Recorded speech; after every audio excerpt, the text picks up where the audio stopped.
Cause Before Symptom with your host, James Carner. Tonight we're going to be talking about World War III and prophecy. Stick around.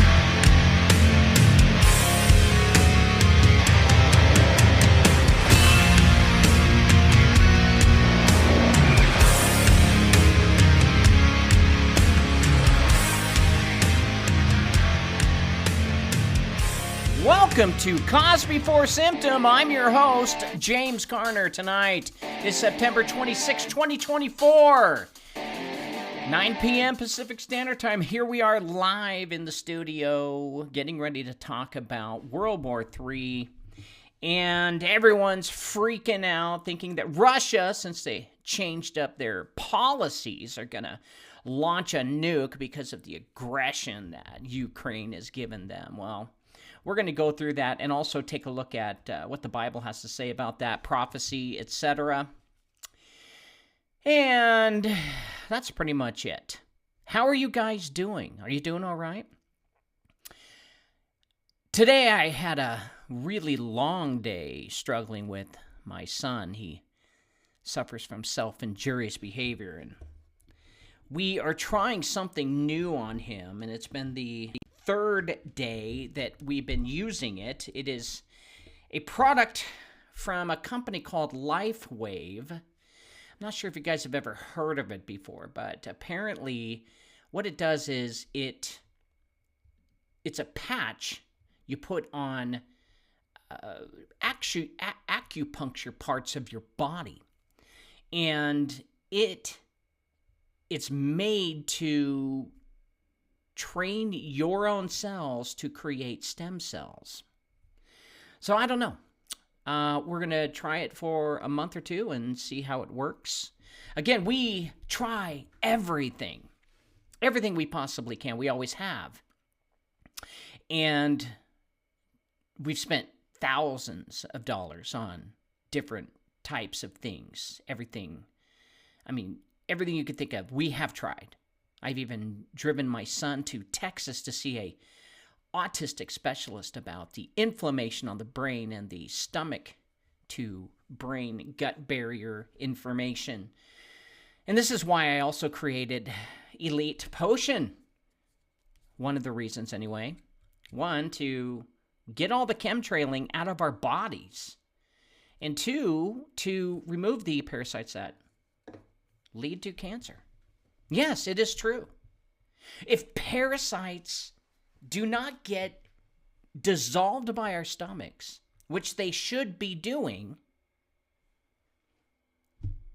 they're going to get into your intestines and into your bloodstream and go places. And parasites eat you.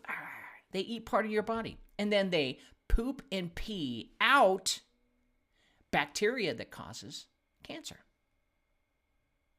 I believe everyone should be doing this at least every 3 to 6 months. And I believe everybody should be on the Nickel Nixer Elixir, which is the heavy metal detox, all the time. And the reason being, it's simple. They're not going to stop spraying. They're not going to stop putting aluminum into our food. They are purposely getting our bodies ready for the fourth industrial revolution. And that means our bodies have to adapt to heavy metals, silicon, and anything else that would allow our skin to metal, to merge what would be considered to be the Daniel prophecy of iron mixing with clay. And the Bible also says that the iron will have problems mixing with the clay. So I believe we are on the forefront of the problems that we're having. And one of the problems I believe is autism. I think autism is linked to heavy metals in the brain. That's just my opinion. It used to be glyphosate. I was pretty sure it was glyphosate. But the more I research, the more I know aluminum gets into our bloodstream. Because our stomach is upside down. It doesn't know how to digest properly like it used to. And so the cause before the symptom in people being dizzy, people being tired, lethargic, people not having enough energy to do the things they used to do. It is heavy metals. And they have perfected making heavy metals so small that it immediately goes into our bloodstream. So we have to take a heavy metal detox consistently to fight what the globalists want, which is a fourth industrial revolution, which is machine doing most of the work, man sitting back, drinking tea. Well, there's a lot more to it anyway. All right, let's get into it. World War III and prophecy. Guys, when you see that Russia signed a new nuclear doctrine, or if you ever see on TikTok 2 moons, or if you see Israel going in their bunkers, don't be alarmed. Let me explain what is happening here. Russia has recently revised their nuclear doctrine. I'll tell you all about it. The policy outlines the conditions under which the country might use nuclear weapons, potentially lowering the threshold for their deployment. Key points. Expanded use cases. Russia has indicated that it may use nuclear weapons not only in response to a nuclear attack, but also in the event of a conventional attack that could lead to the destruction of Russia's nuclear forces, unquote. Meaning if anybody attacks one of their missile silos or attacks any of the computers that, monitors and sends out details as to if nuclear attacks are coming in, just like what Ukraine did last year when they destroyed Russia's ability to see any ICBMs coming from Europe. The doctrine aims to deter potential adversaries from attacking Russia, even with conventional weapons, by signaling that a nuclear response is a possibility. The revised policy suggests a greater emphasis on using nuclear weapons in regional conflicts rather than solely in a global nuclear war. So basically they're saying, well, you continue pushing us, we're going to nuke one of your cities. That's kind of what they're saying. But are they? Now, they say it's an impact on their global stability, and it's an increased risk of escalation due to what Ukraine has been doing, which they've just been poking it bad. Zelensky is just so greedy. Because I heard we're sending another $8 billion over there. He's like, keep poking that bear, keep poking that bear. You got to understand Russia's history if you understand their response to things.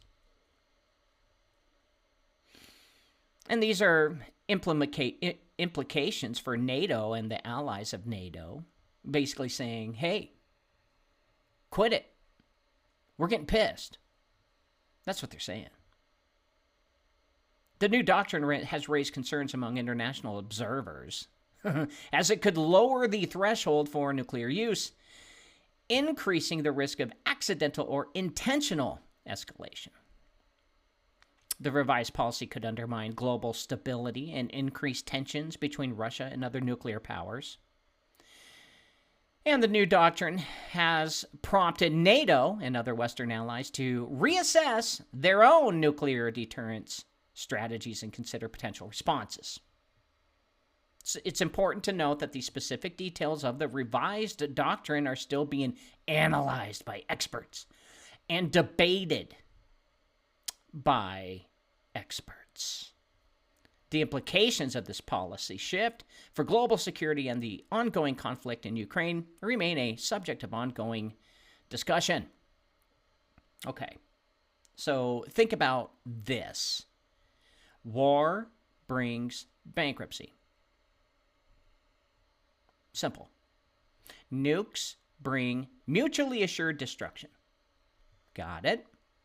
Both are no wins for anyone. The West is trying everything to poke Russia.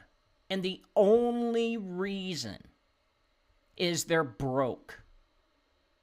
And there is another reason. The Jesuits are trying to usher in their Messiah. They need lots of dead people in order for their religion to allow what you would consider the Antichrist if you're Christian.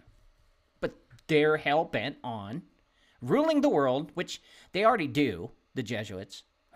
But they've got to bring in this supernatural entity that they want to worship. I don't get it. I don't see it, but that's what they want.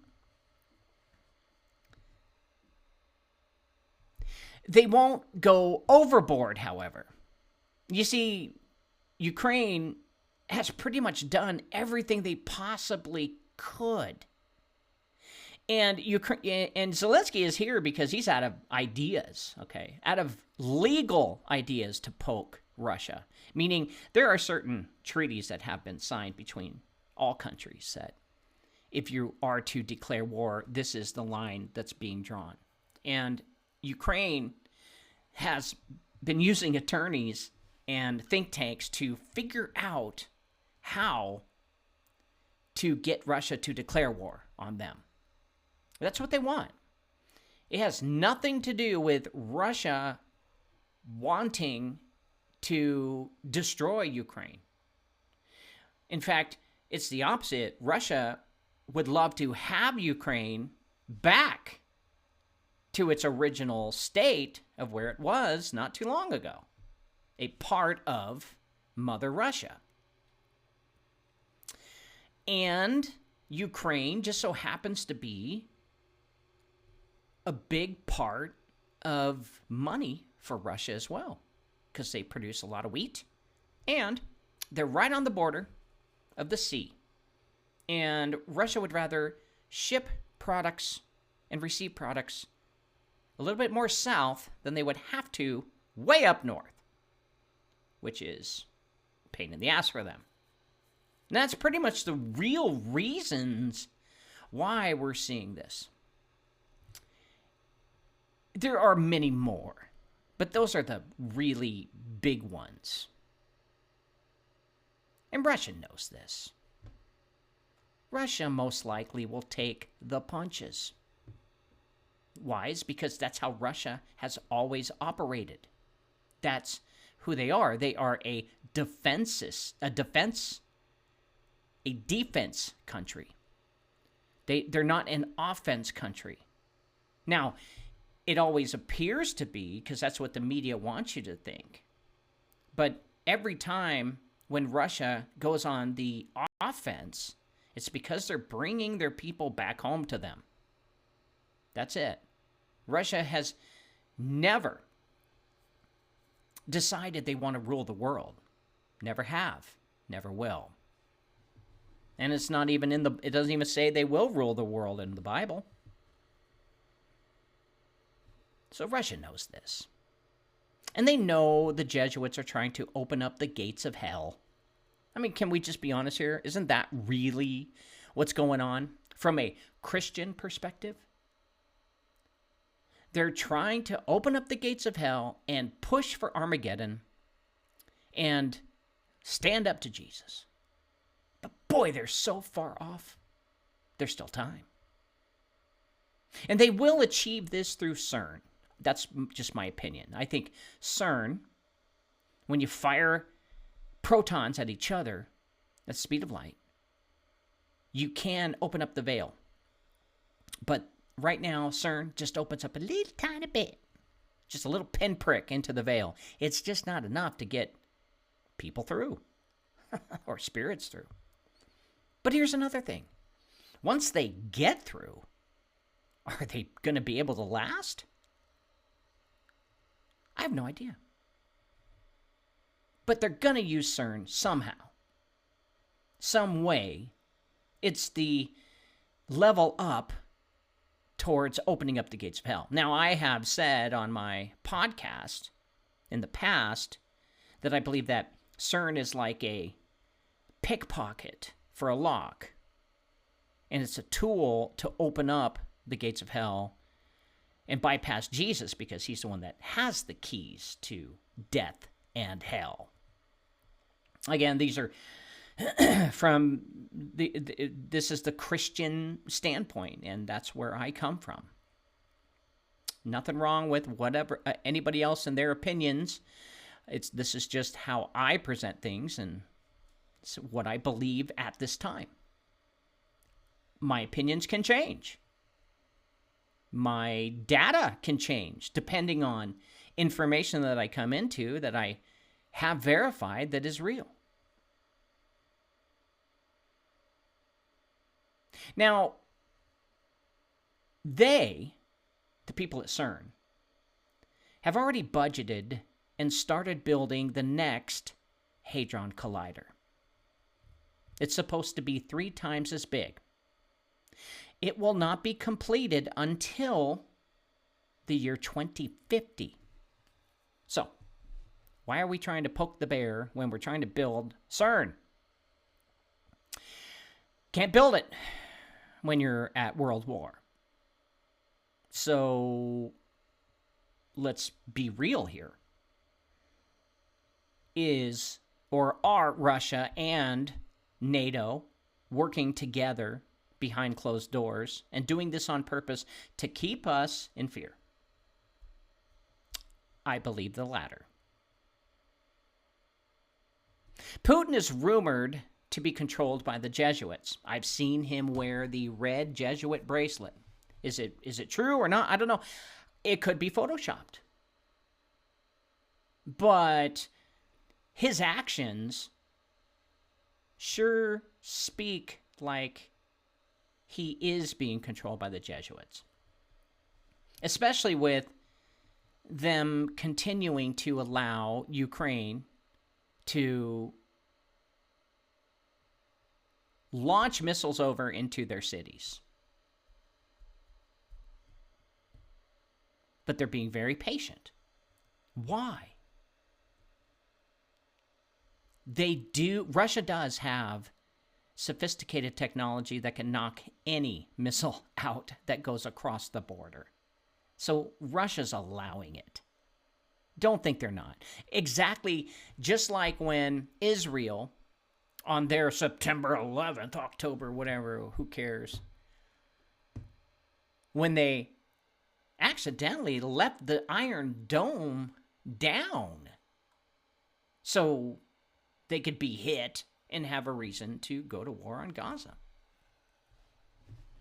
Same with Russia. If you think they haven't perfected shooting down missiles with the technology that we've got, we literally, all countries can now take down any missile with a signature of heat. We can pinpoint it with accuracy with lasers, and we can send rockets to shoot it down before. And you go, well, no, they sent 7, and only one of them's a warhead. They can shoot all 7 down, man. They've got these machine guns that can shoot for 70, 80 miles. And just follow it until it finally shoots and gets it. With precise, accurate hits. So Russia is doing this on purpose.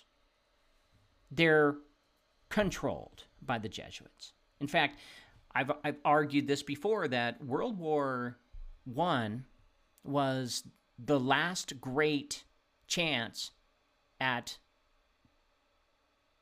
traditions and sovereignty. Because I do believe that Germany was trying to stand up against the bankers. And they lost. And then when the bankers took over Germany, the bankers used Germany as the bad guy and really painted them a bad picture, and then used the Holocaust to their advantage. So anytime now you say Jew, just that word, and if they are Jewish and get triggered, you're an anti-Semitic.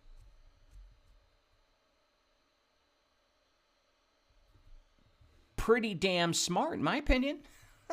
The Anti-Defamation League is the only league of lawyers and corporations and bodies of people that use their leverage to attack someone who they call anti-Semitic. But there's no coalition like that for white people, black people, or for Christians, or for Buddhists, Hinduists. None of them. There is no Anti-Defamation League for anything other than the Jews. That's very telling. What are they hiding? That they need that coalition to cancel people and their opinions. Especially when people are just using their First Amendment right of freedom of speech, which, well, just doesn't seem to exist much anymore. So Putin is rumored to be controlled by the Jesuits. And he's just following orders. And those orders are to continue fear around the world. Ukraine and Israel as well. Following orders. Continue the chaos. They need all of us scared to keep the vibrations low for the fallen angels to eat up. That's what I believe. How that works, I don't know. But it makes sense to me. Because there's never been just happiness on this planet. There's never been equality and peace. Well, there's no money in it. And the only way the New World Order or the religious Jesuits are going to take control and succeed in this is inch by inch. Not a big event. I believe they shot their load with COVID. They can't do anything bigger than that for the next 100 years. One story at a time to erode sovereignty, inch by inch, like sandpaper.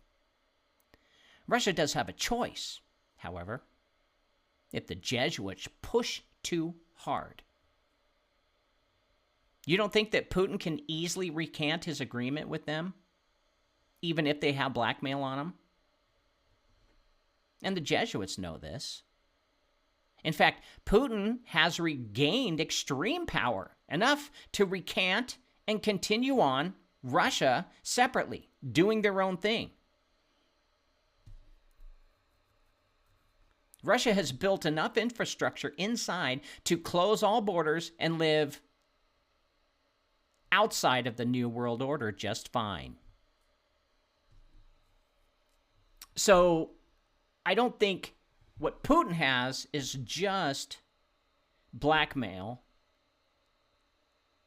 I think what they have on Putin is whatever Putin desires. And it could be just greed, money. We don't know. But he could repent.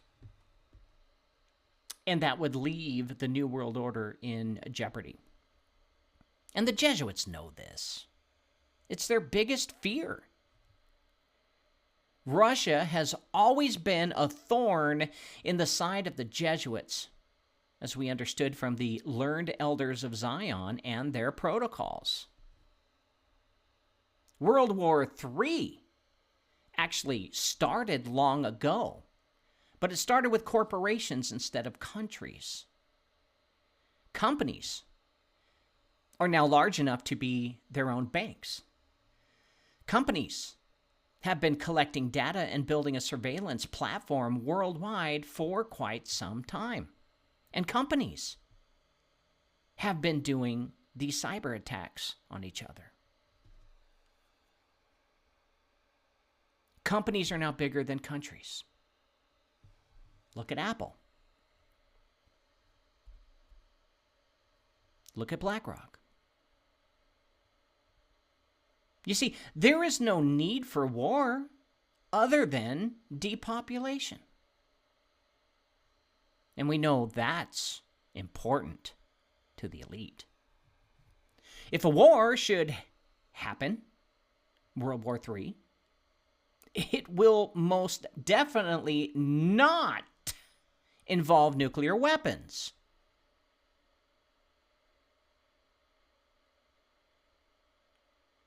The term use it or lose it comes to mind. You know, you got all these nukes that's been sitting there for 30 years, 40 years, 50, 60 years. But Microsoft just signed a deal to use a nuclear power plant to power their AI data center. How ironic. Is that going green? I thought nuclear power was horrible. It's awful. Well, when it competed against the oil companies, it sure was. Don't you think Bill, or as I like to call him, Kill Gates, would wait if a nuclear war was coming before setting up this agreement to turn on an old nuclear power plant in Washington? I've seen the power plant too. I've drove past it. It just sits there. Why is he doing this? If World War III is going to happen, why even bother? And World War III is going to kill the economy worldwide. This is why it hasn't happened yet. And the major impact of World War III and what we're witnessing has been COVID, which was a direct attack on the world. Make no mistake, the NIH funded China to play around with the COVID strain. China took the money, created it, and it somehow got loose. Oops. Next day, the entire place was flooded. Oh, the levee broke. How convenient. But Russia is, however, running out of ideas to threaten back. This is the next level of, you'd better not, or we'll do this. That's not, or will not put fear in the enemy. But this one, it will last for a time while they think of a new one. Because Russia just is not interested in World War III. Not now, anyway. Not while their economy is kicking ass. I'll explain that later. Again, Russia is playing defensive. They are holding out until the prophecy expires. Remember, it's up to the Father in heaven to escalate Armageddon. It's on his time, not Jesus, not Satan.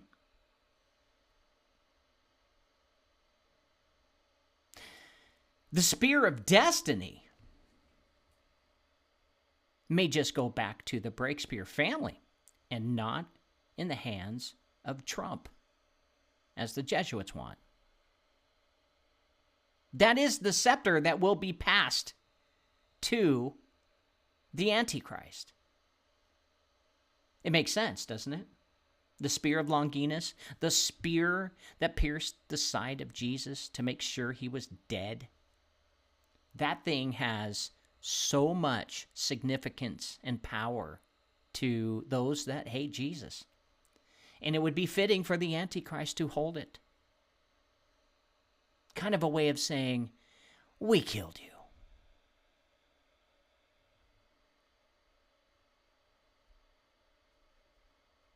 And Trump, make no mistake, is the Khazars, the Orsinis, the Jesuits pick to sit in the third temple. And it just doesn't make any sense to me. Except for the fact that I believe, and I can't say fact, except for the theory that I believe that Trump is Aleister Crowley's son. Because once you shave his head and take a picture of Crowley and him together with their shaved heads, oh my God, it's the same dude. This reminds me, all this hysteria, okay? It's like, Trump's gonna nuke, you know? Or not Trump, but Russia. Russia's gonna nuke. They're gonna nuke. Oh, they're gonna nuke. Oh my God, next escalation is gonna be World War III. It reminds me of a movie, Men in Black. Do you guys remember this scene when Kay and Jay are talking? They're all escalated. Kay says, "We do not discharge our weapons in the view of the public." And Jay's like, "Man, we ain't got time for this cover-up bullshit. I don't know whether or not you've forgotten, but there's an Archillian battlecruiser that's about to..." Kay interrupts. "There's always an Archillian battlecruiser or a Carillion death ray or an intergalactic plague that is about to wipe out all life on this miserable little planet, and the only way these people can get on with their happy little lives is that they do not know about it." You remember that scene? It's a good scene. But it's absolutely right and fitting for the times we live in. There are always a group of witches and warlocks creating spells, rituals, and incantations to manifest the end of the days on Earth. Always. And there's always those saying, "Man, we ain't got time for this."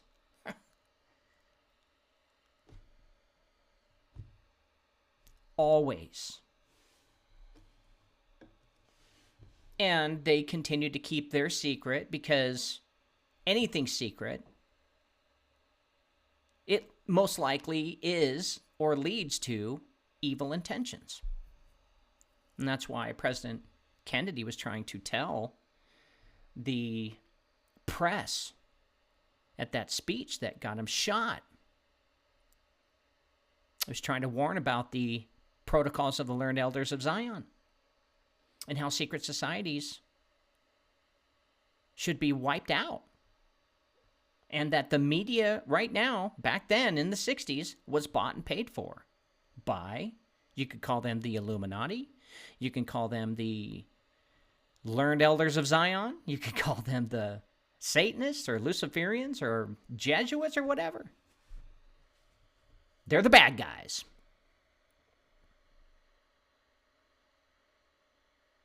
There are always a group of witches and warlocks creating spells, rituals, and incantations to manifest the end of the days on Earth. It will never, ever, ever, ever stop until Jesus comes. Ever. And they use corporations and governments to control the people's moods so they can constantly live in fear. Because a scared little turtle will always pay its taxes.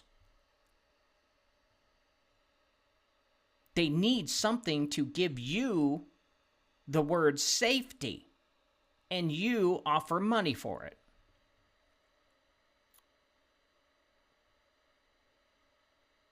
This would explain the people who still wear masks. They are the weakest of the lot. Not to say that those that actually have a cold that wear one are part of that group. They actually wear it in respect for others, and I can respect that. But those who live in fear, even after the COVID scare is over,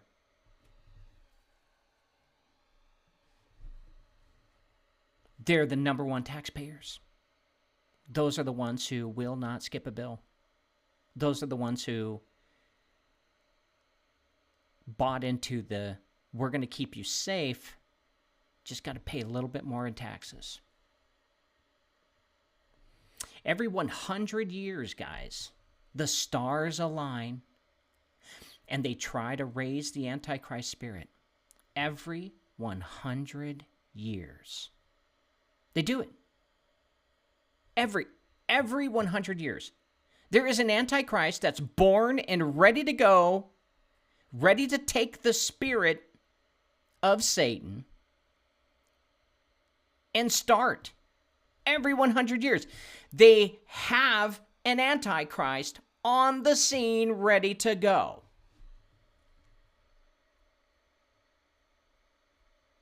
And every 500 years, they pass the power over to the other family when it is proven that the time has not yet come. It's kind of a way of saying, you tried, nice try, give me that spear. My personal studies of the Breakspear family and the Breakspears when they released control from the year 1500, well, they didn't really release control around the year 1500. It didn't really happen until 400 years later. In fact, it took 400 years to get all of the moles and spies. The Spanish Inquisition was the front. The Orsinis hunted down every mole and offspring, which took a very, very long time.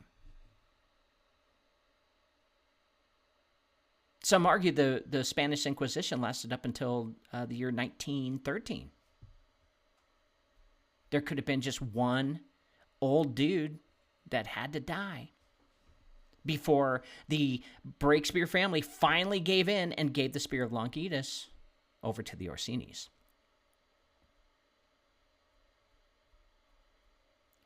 This clue that we have here could mean the breaking of the spear ritual didn't actually happen until right before World War I.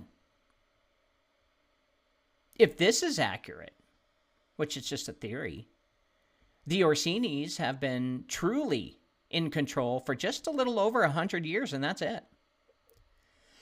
Which would explain the 1880s protocol of the learned elders of Zion, because that's when they wrote it. Did they get together right after the Orsinis got control of the world and wrote this manifesto out? Because it's happening right now. We're in it.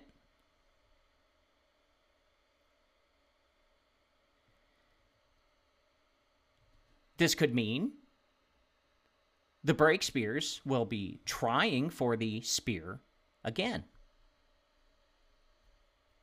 But if history repeats itself, which it does, they, the Breakspears, need an event just like the Spanish Inquisition to wipe out the Orsinis and start over again. And I think, thanks to technology, it's not going to take 400 years. I think it's going to take a lot less.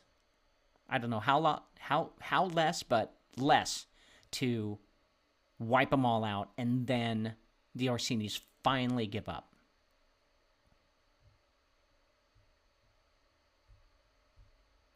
And the reason why is because technology.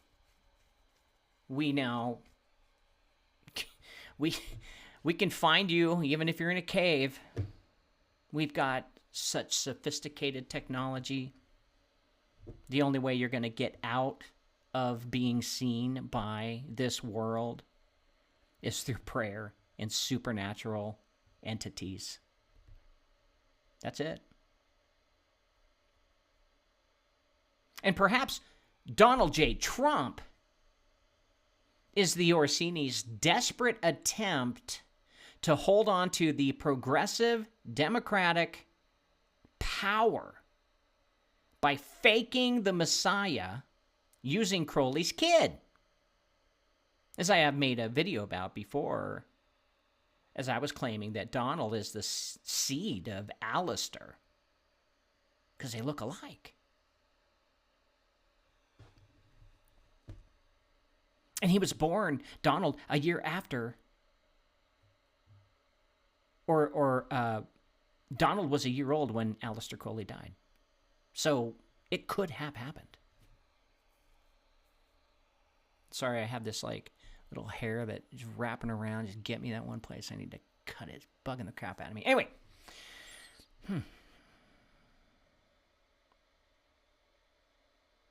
We have to remember that man has ulterior motives. Man wants to be God, just as Satan wants to be God. I've told you that. That's a conundrum that Satan has. He's like, yeah, I want to take control of them people. God's like, yeah, go for it. And then they start rebelling against him.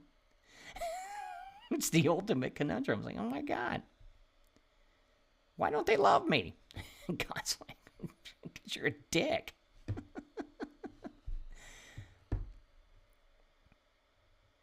Satan wants to be God. Man wants to be God. They will try and find ways around their orders to benefit themselves. Meaning when Satan gives an order to the Orsinis or the Great Pope, here's your orders.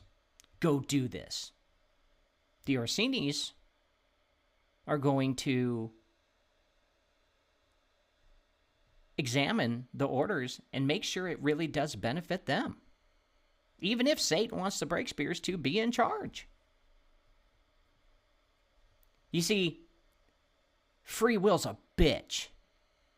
And Satan, well, he tries to bend the rules. But the free will thing is a law. And every time that Satan tries to bend the will of man, he gets like zapped. It's like electricity. It's like every time, zow, zow, God.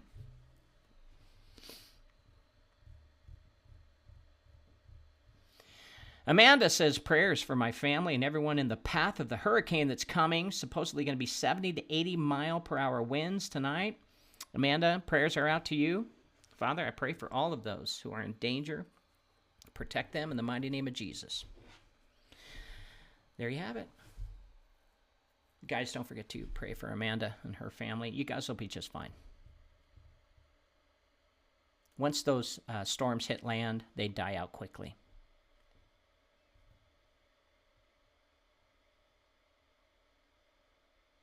The kingdom of hell isn't as organized as you think. Did you know this? In fact, Democrats on the earth are a hell of a lot more organized than the kingdom of hell. I am not even kidding. The reason being is Satan and his kingdom, they lack and don't have wisdom, patience, honor, and discipline. They're everything opposite of good. So when they give orders, man, which actually man has wisdom, patience, honor, and discipline, regardless if they worship Jesus or Satan. Man gets the orders from Satan. It's like, dude, this guy's gonna fuck it all up. And that's where Satan is like, oh my God. And Satan thinks that he's not getting his way because man continues to lean on their own understanding. And this is a power play and struggle that Satan has all the time because they literally throw each other under the bus. Satan's kingdom is all about blackmail and stepping on other people's toes. Not on earth, but in hell or outside the veil. Because I don't think they're in hell. I think they're in the veil. Because Jesus has keys to hell. I think he just locked it up. Says, I'll be in charge of whoever goes in there. Just a theory. Without any of those characters, wisdom, patience, honor, discipline, love, mercy,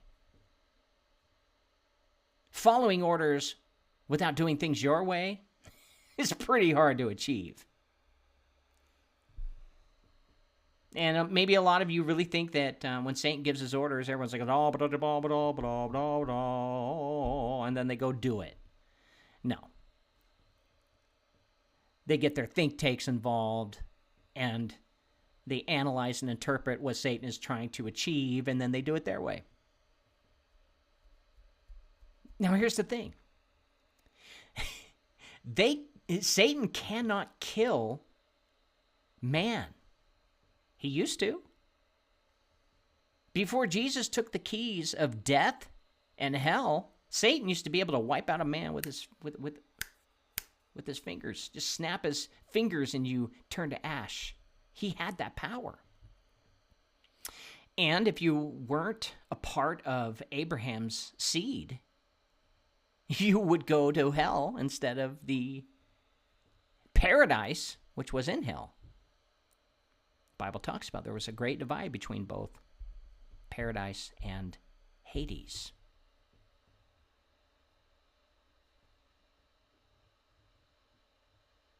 The families, when they get their order, they just don't follow them the way that Satan wants. And Satan is very impatient. They all step on each other's toes to achieve rank. And they all blackmail one another all the time. In fact, the kingdom of hell is always at war with itself. Always has been since it was created. And the families, they act the same way. They're at war with themselves. Because all of them want the glory of getting their ring kissed. All of them. It's not enough that the whole world is at their feet because of their power and money and wealth. But they also want the families to respect and kiss their ring too. They will never stop looking for adoration and worship. Same as Satan. The families act the same way. This means any plan they create, the families, or any plan that Satan creates, gives it to the families, and then they come to an agreement, it falls apart because of pride and ego. In fact, I believe since the first sin that ever came anywhere was pride, I believe that is Satan's Achilles heel. Because he is grooming prideful little bastards. And with that pride, he's going to have a hell of a time winning this battle, this fight. And this also means why nothing ever lasts, like kingdoms on earth or epics or ethoses. They don't last. The moment power is exceeded is when the demons are dispatched. Satan goes and tears it all apart because that's what it says. He enjoys stealing, killing, and destroying. Well, he can't kill man anymore, so he's stealing and destroying. And man is always confused with this entity because it never keeps its promises. It never follows the same game plan. Man is like, if it wasn't for us, Satan wouldn't have gotten anywhere. Do you understand? So for Satan to want and have World War III with a nuclear event doesn't even work right now. It will not help advance the kingdom of hell, nor will it help advance the New World Order. What we are witnessing worldwide is a dramatic attempt at taking or faking, literally faking Armageddon. A last-ditch effort by the Orsinis to hold on to that spear of destiny because they just got it. And Trump isn't the Antichrist. He doesn't fit the profile.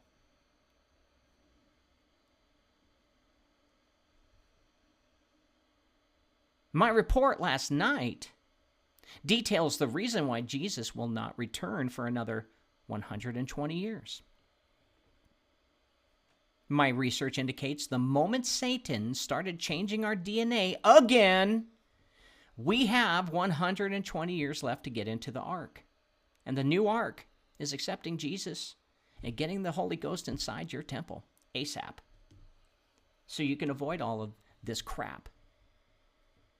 And Russia? Well, Russia right now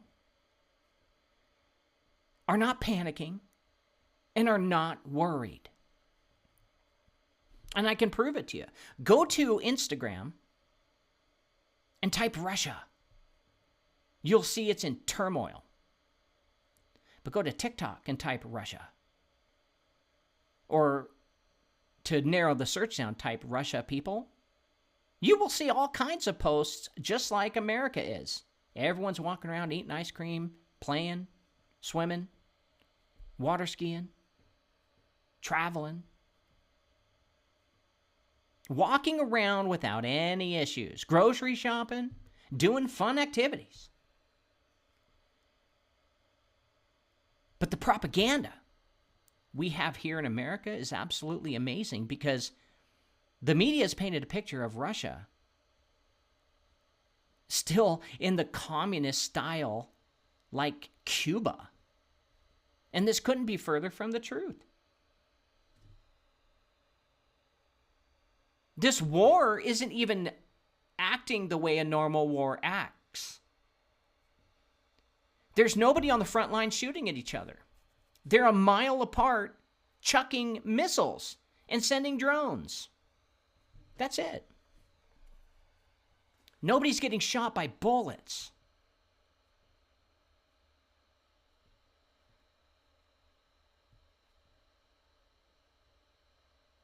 Russia's economy? It's booming. So booming that prices in Russia are 10 times less than in America. What cost you $10 here in America would cost you $1 in Russia. And on top of that, Russia banned any genetically modified food from their country. They will not buy it. They will not eat it. It will not cross its borders. Everything in Russia you eat is natural. Supposedly. Russia's economy is heavily reliant on natural resources, but particularly oil and gas, which they have a lot of. These commodities have been a significant driver of their economic growth for decades. Thanks to the United States, they've been facing increasing economic challenges due to the geopolitical tensions, the sanctions by NATO, and the ongoing war in Ukraine. However, their economy accounts for a substantial portion of Russia's exports and government revenue. And that's oil and gas. And they create it all themselves. They don't rely on anybody else outside of their border for oil and gas.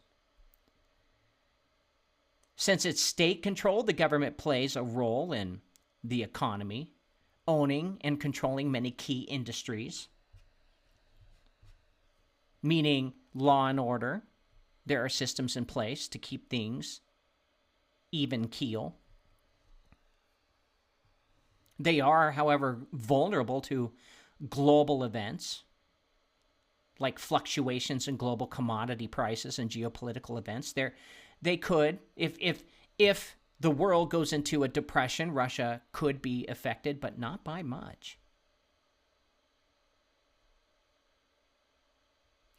But the government has been working to diversify their economy.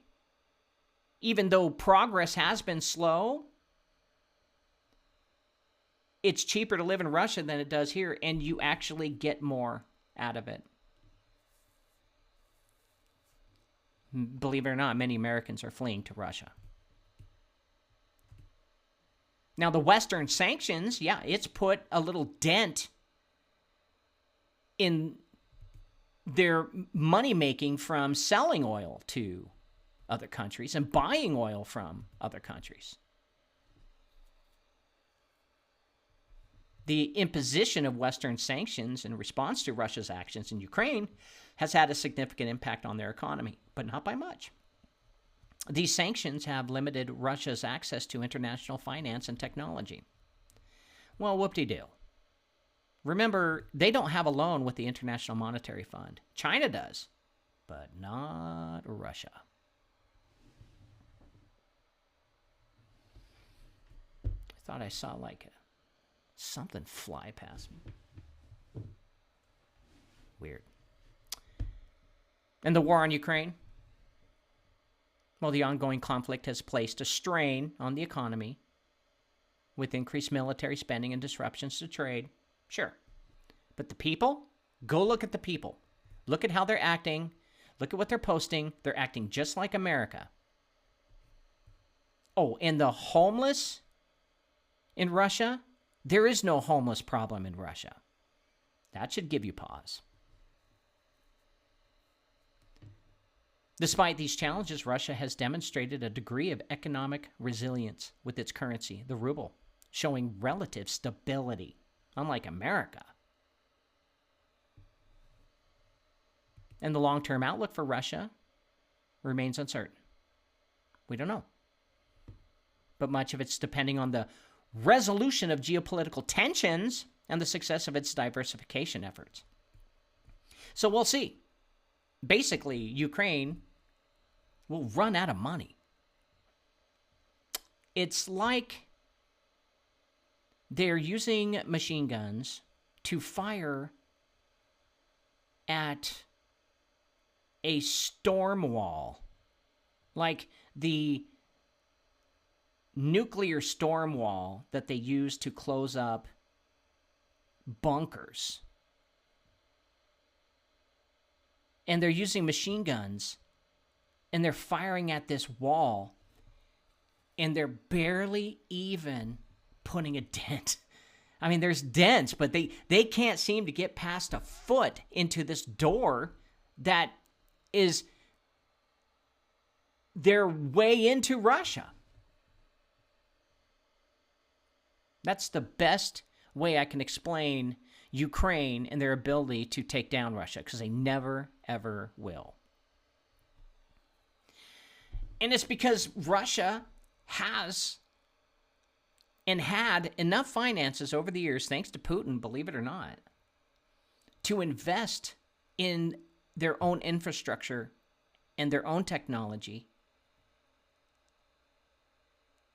And it's primarily reduced problems because they primarily produce their own oil domestically. It's home to vast, vast, vast reserves, particularly in western Siberia. This region has been a major source of oil production for decades. In fact, they've got more oil than we do. Russia, if you just take a map, a real map of the United States and put it on top of Russia, I think you could fit 2.5 United States into Russia. It's huge. Maybe more. Maybe more, but I know Russia is so huge. There are parts of Russia that have not been discovered by man yet. That's how big Russia is. While Russia does import some oil products, such as refined fuels, the majority of its oil supply is produced internally. And this dependence on domestic oil production has made the country vulnerable to fluctuations in global oil prices. But I don't buy it. Only if they're buying oil from someone on the cheap, then it would probably hurt them. But guys, come on. If you produce your own oil, who gives a shit what the global oil prices are outside of you?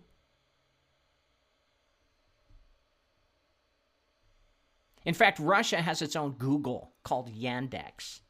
They're doing so well. You can go to Yandex and actually yandex.com, Yandex.com. You can find more information on conspiracy theories and what our own government is doing that Google blocks so that you can't get your hands on any information. You must listen to Google's propaganda. Russia's gross domestic product is $2 trillion a year. That's how much money they make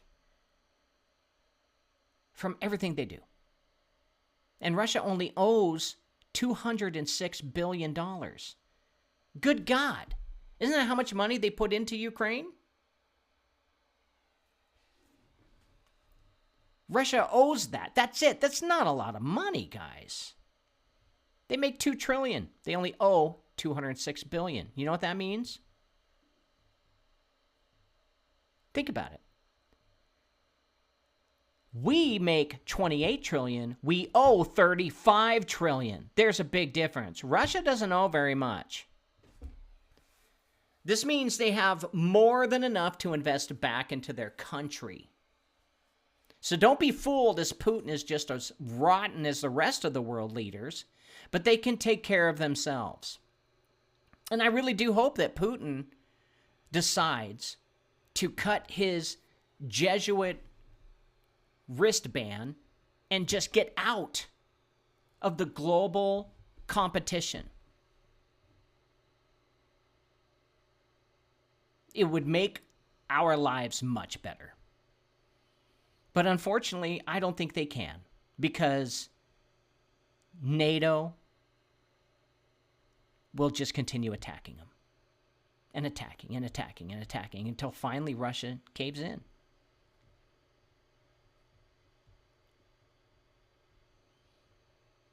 But the one thing you have to understand about Russia is they beat Germany, which was supposed to be impossible. When Germany started to attack Russia, all of the analysts said that Russia would lose, but they didn't. Russia is very strong. They hold on to their traditions. And quite frankly, they're the only things keeping us propped up right now. I'm talking about keeping the New World Order from starting. Even though when they signed the Pact for the Future, they're now building the infrastructure. The New World Order. It's coming. I just hope Russia says no to it. But they got to get rid of Putin, and they have got to get traditionalists back in, meaning people who are for Mother Russia and not for a globalized world. Ed says, does it work in English? It most certainly does. America was never the last defense for the New World Order, folks. It never was. It was always under the control of the Jesuits since at least 1871. Believe it or not, our taxes have paid for all of the New World Order's spying, cheating, blackmail, and building of their infrastructure. It sucks. But that's just how it is. We are exposing the hidden culprits behind your constant fatigue and brain fog. This is going to blow your mind. No, really. If you're always tired, chugging coffee, and missing out on life, it's because you're exhausted. Listen up. It's not just you. It could be your gut. Your brain fog and fatigue might actually be due to dormant good bacteria in your gut, and that makes it hard to flush parasites and heavy metals, the real villains here. Crazy, right? The Invisible Threat research team found that these toxins can mess up your energy and focus big time. We've got a free report that spills all the details. Or skip straight to action with Elite Potions Detox Kit. Packed with non-GMO, organic ingredients, it kills parasites and binds to heavy metals. Listen to Robert from Las Vegas. I just turned 50 and felt 20 again after using it. My heliopath approved it. Modern diseases often trace back to these toxins, so why not give it a shot? Detox now and feel the difference. Order now and reclaim your energy. Come on now, order it. We haven't gotten an order in a while. Come on, guys. It works. I don't know how else to prove it to you. Should I show you my my colonoscopy pictures? Pictures of my butt, my anus, and all of the areas they went? If I must. I will. So I read an interesting book. It's called Nothing is True and Everything is Possible. The author's experiences working in Russia and their media industry after the collapse of the Soviet Union. And they point to an entirely different picture than American propaganda points to. They say basically that Russia under Putin is under a place of manipulated realities where the lines between truth and falsehood are deliberately blurred, just like America. And he argues that the postmodern dictatorship uses the language and institutions of democracy and capitalism for authoritarian ends. The author criticizes the corruption, control of media, and manipulation of public opinion prevalent in Russia. He suggests that this system fosters cynicism and apathy, preventing meaningful opposition and change. America and the West, the author criticizes the West as well, particularly in the relationship with Russia. He argues that the West has been complacent in the face of Russia's turn towards authoritarianism. And make no mistake, that's what they are. Remember, Putin had his 8 years, or however long, and then he was out. He wasn't president anymore. And then he somehow came back in, and now he's consistently being the president. That's dictatorship, authoritarianism. Prioritizing economic interest over democratic values. Because remember, they vote just like we do. He points to the West's willingness to overlook human rights abuses, even though the West is abusing their own people.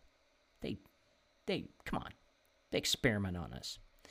He points basically to the corruption in exchange for access to Russian markets and investments.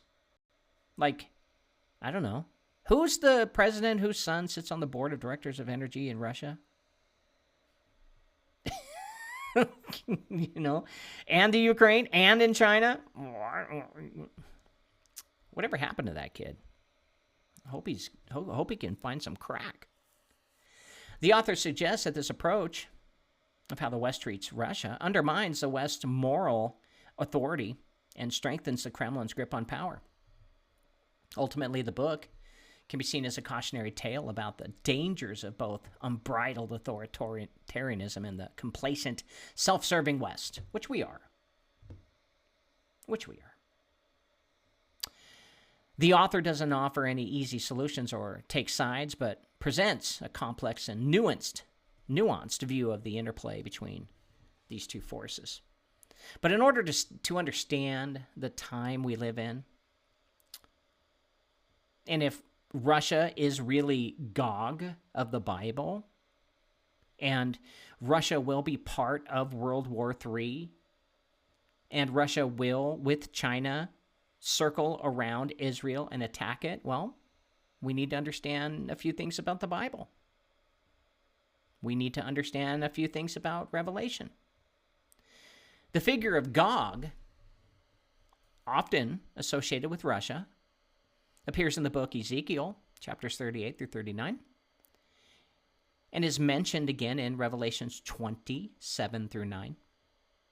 While the original context of Ezekiel's prophecy is debated, as they all are, it generally involves a vast coalition of nations led by Gog attacking Israel. Well, I don't see China leading Russia to attack Israel, but Russia, yeah. I see Gog leading a vast coalition of nations, especially the Muslim nations, attacking Israel. Because remember, Russia controls northern Iran, and the Mossad controls southern Iran. Key points from Ezekiel is the identity of Gog. While not explicitly named, Gog is often interpreted as a powerful northern leader, possibly representing a future alliance of nations. The purpose of the attack is seen as a divine judgment against Gog and its allies for their pride and arrogance. The outcome of it, well, despite their initial success, Gog and his armies are ultimately defeated by God. That's what it says in the Bible. In fact, Israel kicks their ass, believe it or not. But Gog returns. In Revelation, Gog appears again as one of the nations that gathered to attack Jerusalem and the saints. The saints this time, not just Israel. And then comes an ultimate defeat. Gog and his forces are ultimately defeated again, but this time by Jesus Christ, who returns to earth and binds Satan. So that's interesting. Do you guys see Russia and China getting ready to surround Israel right now? Do you guys see this? I don't. I only see proxy wars. I only see corporations and cyber attacks. I don't see revelations happening before our eyes right now. Does it say it to you? Because it's not really registering to me, especially when Gog is attacking Christians. Unless Gog is the United States, but how can the United States surround Israel and attack it? Especially when Trump is all for genocide. Same with Kamala. So is there a Russian connection to Gog? Well, the association of Gog with Russia began in the 19th century, primarily due to the expansionist policies of the Russian Empire and its perceived threat to the Ottoman Empire, which was often seen as a proxy for Israel. This connection was further solidified during the Cold War, when the Soviet Union emerged as a major global power with a communist ideology that was seen as anti-ethical to Western values. But Russia isn't communist anymore, and they're not persecuting Christians anymore. So we're not there, folks. We're not. China, maybe, but we're not there. While the association of Russia with Gog has been popular, it's important to approach this interpretation with caution. The reason why is the original context of Ezekiel's prophecy is complex and may not be directly applicable to modern geopolitical events. The symbology and the language in it, the Bible often uses symbolic language, and the identity of Gog may be more metaphorical than literal.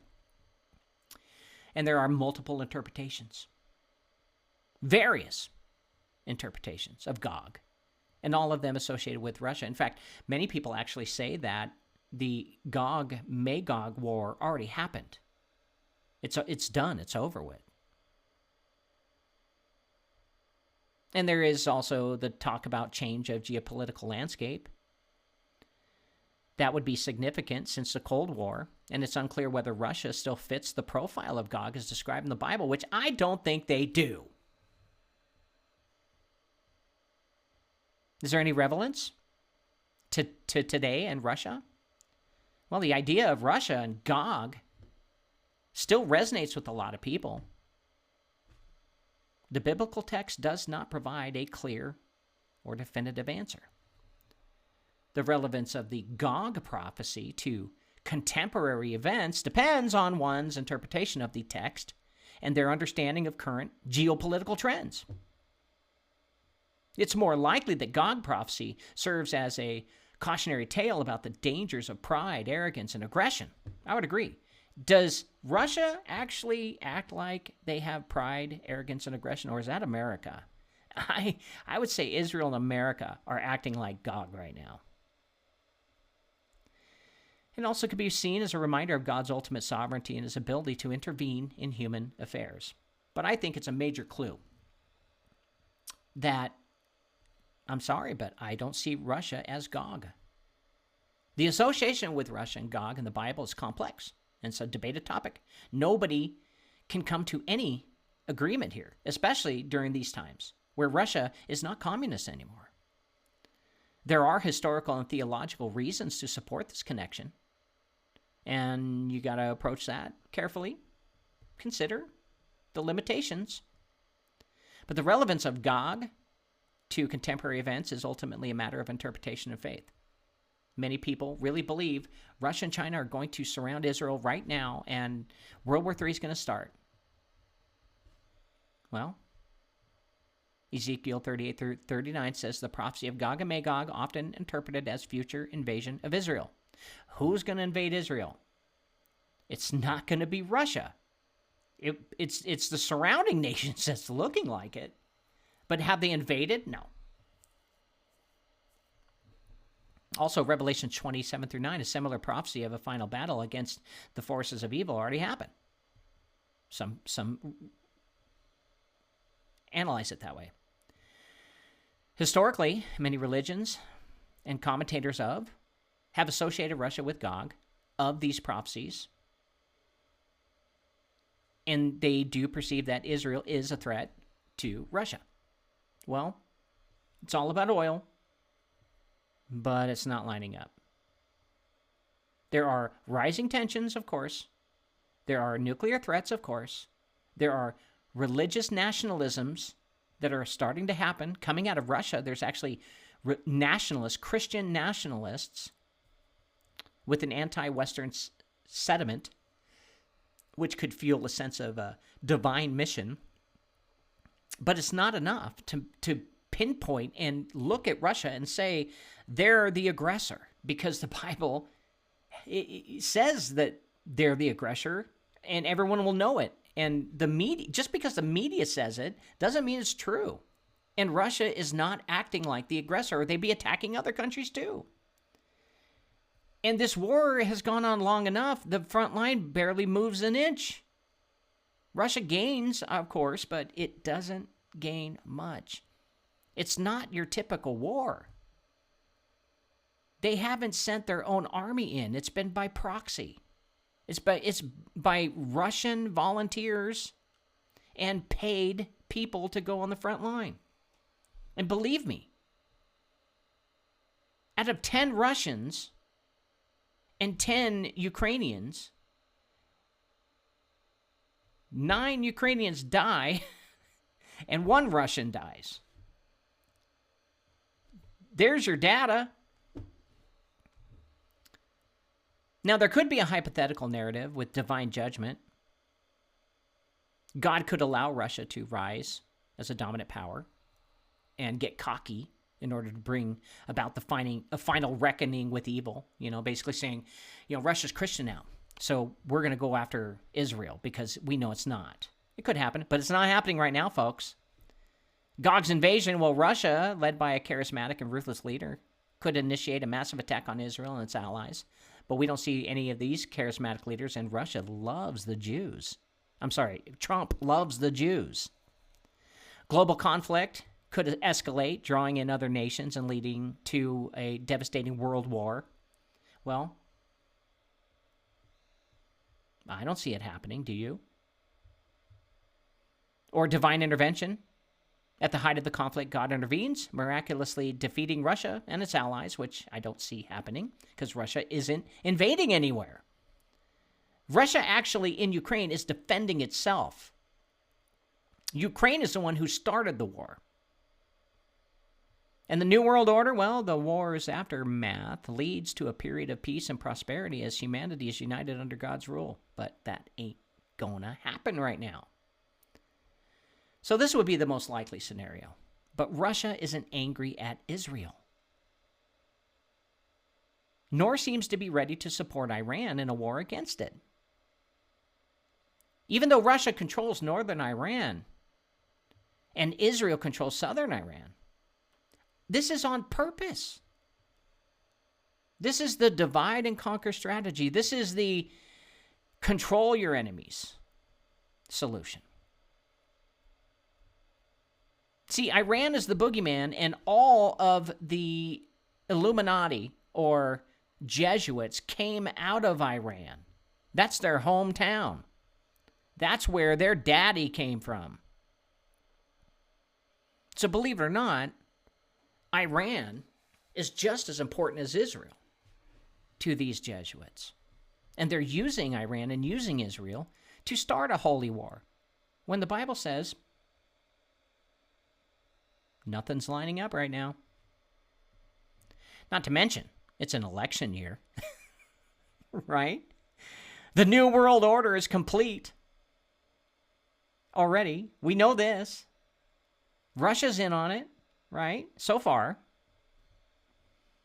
All it would take is a trigger. So what trigger? If Russia is Gog and Magog, what would be the trigger that starts World War III? Well, the Taiwan Strait. There's an ongoing territorial dispute between China and Taiwan, coupled with increasing Chinese assertiveness, which is a major concern. Also, Taiwan, that little island outside of China, little island, Taiwan, it manufactures almost all of the world's computer chips. That's a problem. China wants it. So does the United States. Right now, the United States is using Taiwan politically, controlling it politically, and China doesn't like that. So that could be an escalation. The Korean Peninsula, while North Korea's nuclear program and aggressive rhetoric continue to pose a threat, but that's just, come on. North Korea, South Korea, that's a CIA operation. Split them up on purpose. North Korea is just a mouthpiece for the Jesuits to have a boogeyman on call when they need a distraction. Ukraine, well, the ongoing war between Russia and Ukraine and the potential for it to escalate further, well, that could be a significant global concern. However, nothing's happened. All we're doing is spending money, and the war just sits there. All they're doing is just chucking bombs at each other. Few die, but it's not going anywhere. This is those endless wars that the military love, the military-industrial complex. In fact, I have proven to you guys that the money that goes from Congress over to Ukraine goes back to American defense contractors. And those American defense contractors, they're all making record profits right now for some reason. Meanwhile, a lot of the companies are having problems, but not them, because all the billions are going overseas and back, overseas and back. And those that are in the Pentagon who shook hands and got the contracts, well, they get to go and have steak dinners and get hookers, because that's the deal.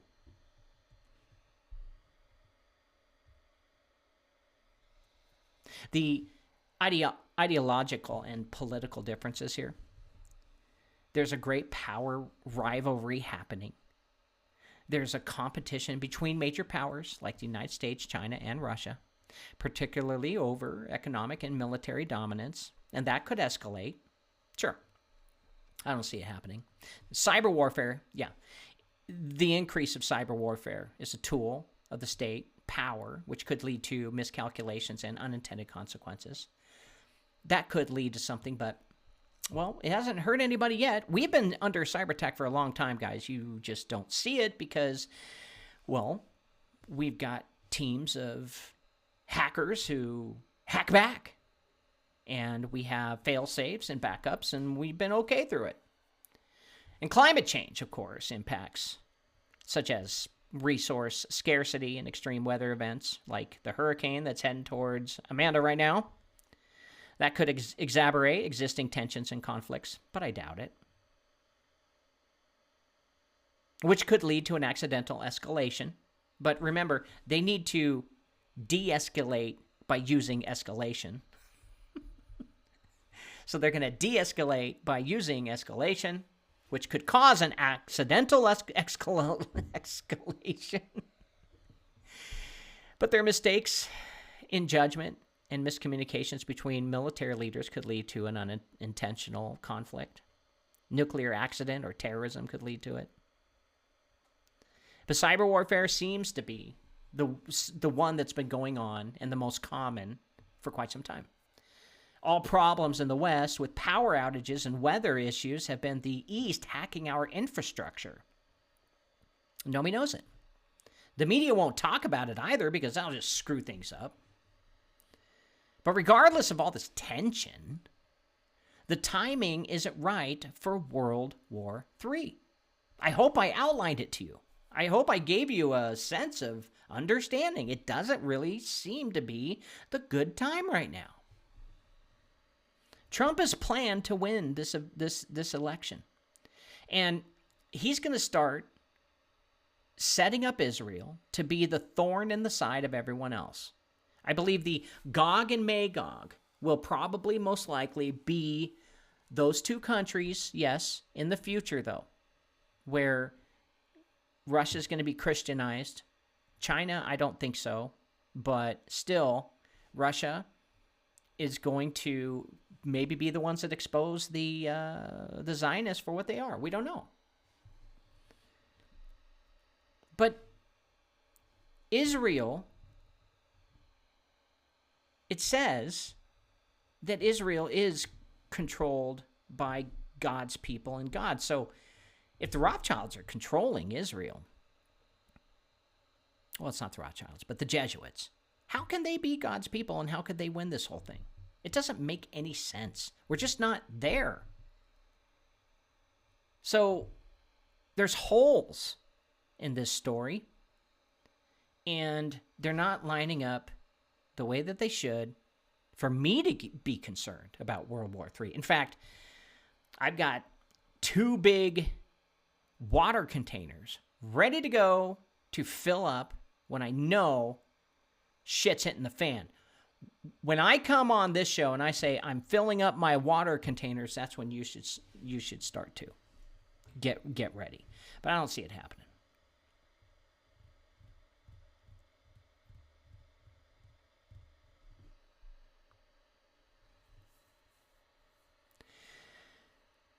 So this means that Israel will continue to commit its genocide under Trump. Trump will act like a humanitarian and save some. America will settle on the right, but the far left will start terror attacks again in the form of protests. Trump is going to be attacked over and over and over in office just like they did last time because it worked. It got the people to shut up and stop looking at the New World Order infrastructure. Trump will continue to sign laws giving more rights to the bankers, and gas prices, I believe, will remain the same where they are right now. $3.50, $4. It's never going to go down because he's part of the plan. They want to make it look like it's Armageddon, make it look like it's World War III, but they know it's not even time yet. And it's all manipulation to slowly take away our freedoms inch by inch while we are being distracted by the idea that war could break out at any moment. Well, I got to tell you guys, war is always about to break out at any moment, ever since Vietnam, with many countries. World War III has always been pitched to us.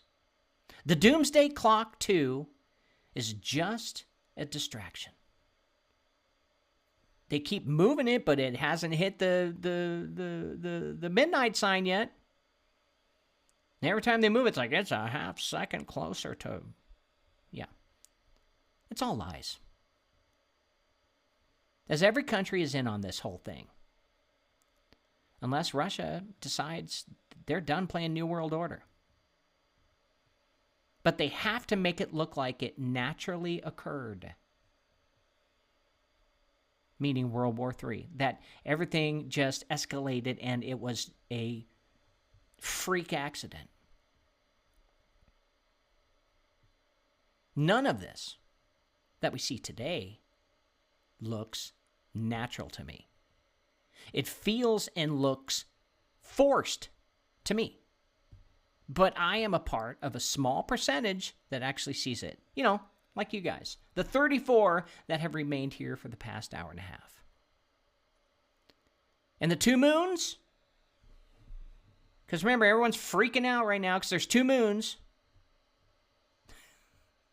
Oh my God, there's a face behind the moon. Wow. Are you really falling for that? All of the images you are seeing from people posting faces and moons behind the moon, well, go look for yourself. Nothing is there, folks. Just like the 2 suns that graced our pages years ago. Remember that, nope, there's 2 suns. There's Nibiru. Just like the eclipse that switched out our sun. Oh my God, we have a new artificial sun. Just like Trump was supposed to cause World War III. It's all bullshit. The man continues to go golfing while the world is imploding right now. Does that make any sense? This is the most important election of his lifetime, and he's taken days off to go play golf. Does that make sense? It doesn't. If we're really like seconds away from World War III and you were running for president, the last thing on your fucking mind is recreation. Because you are trying to save us. And he's not acting like it. They're all making all of this crap up. It's not time for Armageddon. We're not there. I hope I proved a case to you. I gave you my case.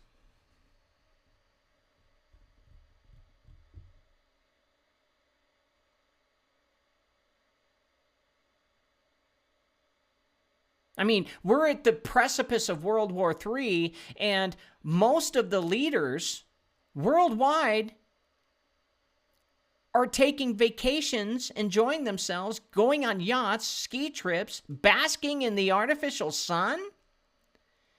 Come on, guys. Don't believe in any of these lies. My calculations, and this is just a theory, just a guess, we're still 100 years away from real trouble. This is the time of Jacob's trouble, meaning slow birth pangs, okay? Now, if the Bible compares birth pangs or pregnancy as 1 to 2 days, then I think we're 100 to 200 years away from delivering that child. Is there an Antichrist on the scene? Yep, there is. There always is. And they always get let down and disappointed. And believe me, they get really disappointed. They throw a fit. I was supposed to be the ruler of the world. Daddy, you lied to me. This is just the beginning of building Babylon. They put it all into place. They got it all ready. They did all their rituals. They brought back the Watchers. Now they're getting ready to build another Stairway to Heaven or Tower of Babel where it connects us to the spiritual world, and Satan rules for 7 years, and that's it. That's what I believe. All of this will take some time, so what I say is just chill out, guys. If you're looking for a publication that delivers honest takes and critical insights into the issues of our day, then look no further than The Flame Paper. The Flame Paper is written for the people, by the people, who aren't afraid to challenge a mainstream narrative, be it healthcare, voter fraud, political correctness, or even the one-world government. The Flame is full of timely articles, reports, and expert advice written by freedom-loving, truth-telling experts, journalists, and concerned citizens. To subscribe, go to theflameusa.com. This has been Cause Before Symptom. I am your host, James Carner. Tune in tomorrow night when God gives me another thing to talk to you guys about, because I have no idea what it will be. God bless you. God thank you. God keep you all safe tonight. You are covered in the name of Jesus. Thank you guys for putting up with me. I hope I gave you a little bit of comfort, knowing that we're just not there yet, folks. We're not there yet. And although it seems like all hell's going to break loose, It just isn't. Well, there's no money in it. Go to jamescarner.com, sign up for my newsletter, and go to elitepotion.com and save your life. Do me one favor, love your neighbor. If we all did it, the world would be a better place. See you tomorrow.